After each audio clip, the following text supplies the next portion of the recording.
Hi, welcome back to my channel.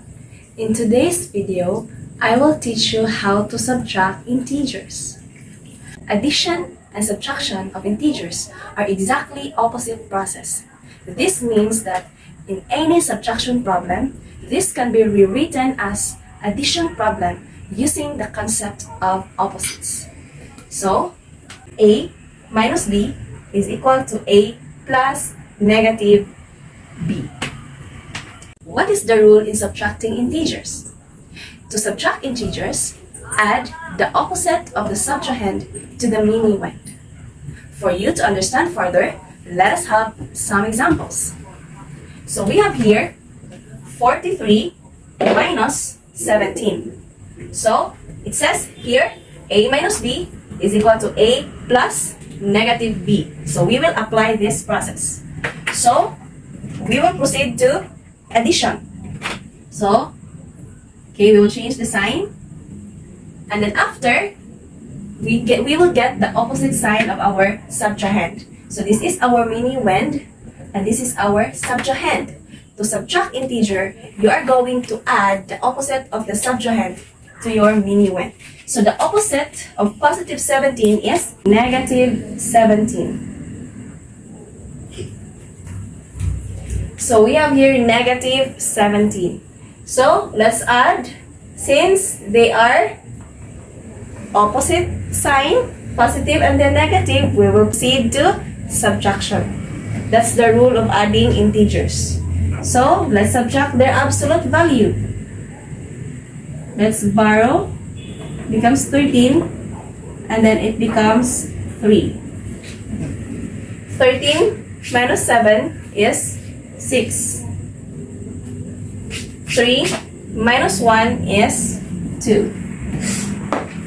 And then, let's look at our addends.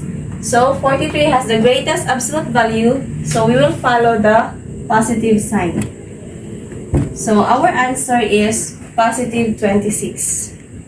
43 minus 17 is positive 26.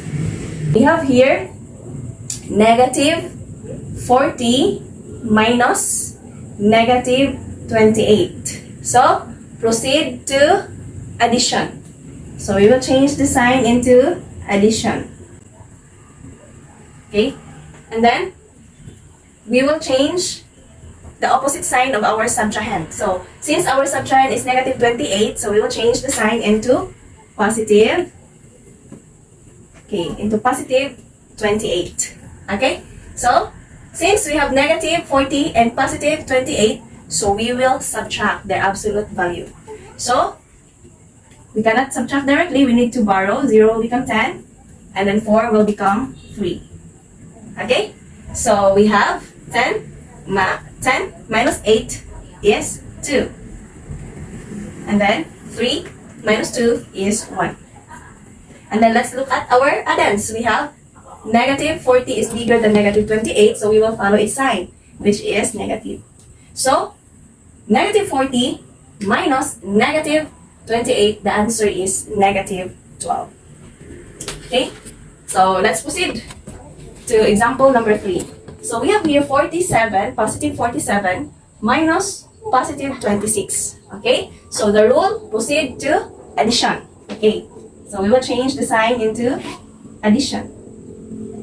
And then after, get the opposite sign of the subtrahend. Since our subtrahend is positive 26, so it will become negative 26. So let's put there negative 26. And then, we will proceed to addition of integers. So let us look at our addends. So we have positive 47 and negative 26. So therefore, we will subtract their absolute value. So we have here 7 minus 6 is 1. 4 minus 2 is 2. So, let's look at our addends. The bigger sign is, the bigger absolute value is 47, so we will follow the positive sign of 47. So, our answer will be positive 21. Okay? Okay, so let's proceed to the next. So, we have here positive 12 minus negative 16. So, first step, change the subtraction sign into addition sign. Okay? And then after, get the opposite sign of your subtrahend. So since our subtrahend is negative 16, it will become positive 16. There. Okay. So as you observe, our addends have the same sign. We have 12 and positive 16. Therefore, we will not subtract their absolute value, but we will add their absolute value because they have the same sign. Okay, so let's proceed. 2 plus 6 is 8. Okay, so 2 plus 6 is 8. And then 1 plus 1 is 2. And then let's copy their common sign, which is positive. So our answer is positive 28. Positive 12 minus negative 16, the answer is positive 28. Okay? Next, we will proceed to number 5. So we have here the given negative 41 minus positive 10. So the first step, change the subtraction sign into addition. So let's change. Okay? And then after, get the opposite sign of your subtrahend. So since our subtrahend is positive 10, it will become negative 10. There. Okay? And then we will proceed to addition. So since our addends now have same sign, which is negative, so we will add their absolute value. Okay? So we have 1 plus 0 is 1. And then 4 plus 1, we have 5. Okay? And then we will copy the common sign, which is negative. There. So our answer will be negative 51. So negative 41 minus positive 10, the answer is negative 51. Okay? Next, we will have the last example. So we have here the given negative 97 minus negative 13. So first step, change the subtraction sign into addition sign. Okay? And then after, get the opposite sign of your subtrahend. Since our subtrahend is negative 13, it will become positive 13. Okay, observe your addends. Your addends have different sign. Meaning to say, we are going to subtract their absolute value. Okay, so we have here 7 minus 3 is 4. And then 9 minus 1 is 8. And then we will look at our addends. The sign that has greater absolute value is negative, negative 97. Therefore, we will affix the negative sign here. So negative 97 minus negative 13, the answer is negative 84. Okay, let us have more example. So we have here positive 41 minus positive 31. So first step, change the subtraction sign into addition sign. And then after, get the opposite of your subtrahend. So since our subtrahend is positive 31, so we will get the opposite, which is negative 31. And then we will proceed to addition. So since our addends have different sign, so we will subtract their absolute value. So we have here 1 minus 1 is 0. 4 minus 3 is 1. And then look at positive 41 has the greater absolute value. Therefore, we will follow its sign, which is positive. So 41 positive 41 minus positive 31, the answer is positive 10. Okay, let's proceed. So we have here positive 27 minus positive 13. So first step, change the subtraction sign into addition. And then after, get the opposite sign of your subtrahend.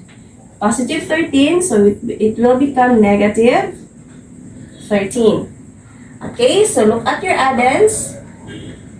We have positive and then negative, so they have different sign, therefore we will subtract their absolute value. So let's proceed. 7 minus 3 is 4. 2 minus 1 is 1. And then 27 has the greater absolute value, therefore we will follow its sign, which is positive. Okay, next we have negative 42 minus negative 12. So first step, change the subtraction sign into positive sign. And then after, get the opposite sign of your subtrahend. So since it's negative 12, it becomes positive 12. So look at the sign of our addends. We have negative 42 and positive 12. So they are different. So we will subtract their absolute value. So let's proceed. 2 minus 2 is 0. And then 4 minus 1 is 3.